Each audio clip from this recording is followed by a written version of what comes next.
And so we're walking through a set of questions designed to help couples to begin to have more open and honest dialogue with each other about the sexual part of their life. The first set of questions are more theological in their foundation. Why did God create sexuality? And what does it mean for us to be sexual beings as male and females?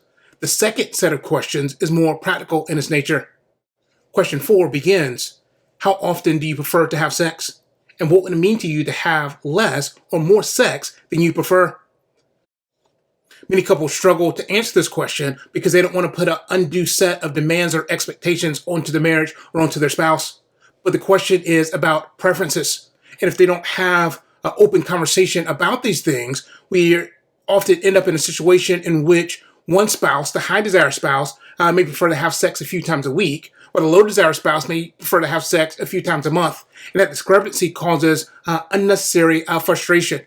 Where if they're able to talk about it, that discrepancy is still there, but they're able to have a conversation about, all right, as the high desire spouse, here's what it now means to me to have sex less often than I might prefer. As a low desire spouse, here's what it means to me to have sex more often than I prefer. They're able to have that conversation, and now it becomes less of a point of tension between the two of them because they're able to have an open, honest dialogue with each other about their preferences. The preferences doesn't set anything in stone, but it just helps to set realistic desires, expectations as it relates to their dance. Life happens. There's times in which we get sick. We stay late at work. We eat too much and we're just not in the mood. And so setting preferences and not to set things in stone that it has to be this way, but it helps us to understand here's my natural preferences. And so if it's too far in one direction or the other, then again, there may be things that we would need to talk about to resolve that to keep the peace between the two of us. Question 5 is, what is the most enjoyable part of sex for you? When you are sexual, what feelings do you hope to experience? So this question starts to get at our motivations for a sexual encounter. And so for some, the desire is more intimate connection. For others, it's more creative expression. Or for others, it's more of basking in the deep pleasures of the experience. And for others, it can be some combination of all of that. But what do you hope to experience when you have a sexual encounter? Do I want an experience of intimacy? Do I want an experience of creative expression? Or do I want some experience of deep pleasure? But to be able to think through as we approach this encounter, here's what I hope to experience. Question 6 builds on that, asking, what do you require to feel emotionally and sexually satisfied? And so, for example, I feel sexually satisfied when, and so if my motivation for sex is intimacy, I may feel emotionally and sexually satisfied when I have that intimate connection with my spouse. For others, it is when they experience that creative energy or that pleasure. And so for some, sex is emotionally satisfying, can have that connection. They may not need to experience an orgasm, for example.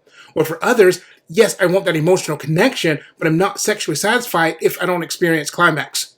And so what do you require to feel satisfied? Is that simply the emotional relational connection without the climax? Are you satisfied with just the climax without the relational connection? Or do you need both? And so to be able to talk through, what do I need to do to feel emotionally and sexually satisfied in this encounter?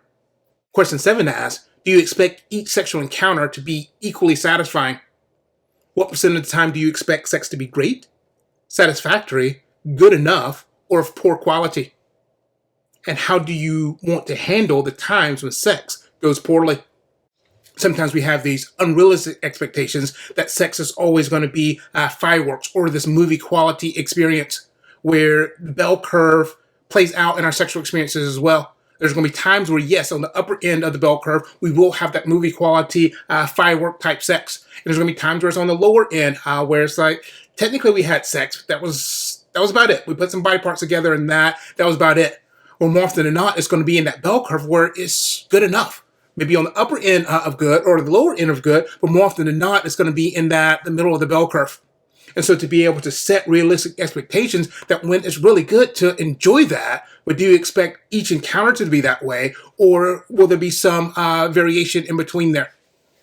When it goes poorly, this may be dysfunctions where you're not able to get aroused or experience release in the way that you would like. How you handle that? We're not able to hit those particular thresholds. Does that end the whole encounter, or do you shift into another way of connecting? That yes, I'm not able to get aroused. Yes, I'm not able to have a release tonight, but I'm still able to connect and find other ways to be with you.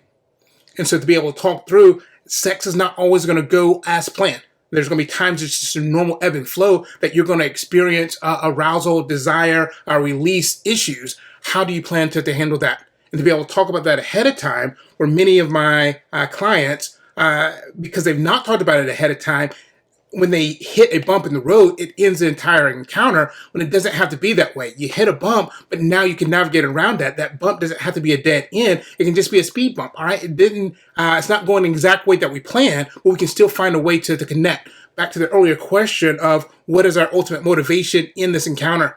And so just because you hit that speed bump doesn't mean that you have to end. You just may have to find another way to arrive at your ultimate destination. Question 8 asks, how do you feel about yourself as a sexual being? What has influenced this? Are there past experiences that might be affecting how you feel about sex now? Some of my clients, again, struggle with this question because they assume that just because they save sex for marriage, that they don't have a sexual history. But as question 1, 2, and 3 remind us that we're sexual beings even before we get to the sex act.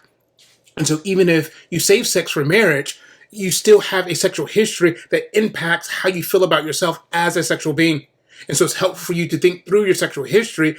What has influenced how I feel about being a man, about being a woman, about the sex act itself, my desires, my arousal? How do I feel about all of that? So even if we don't have an extensive sexual past, partnered sexual past outside of marriage, that doesn't mean that there's things that have not influenced who we are as a sexual being.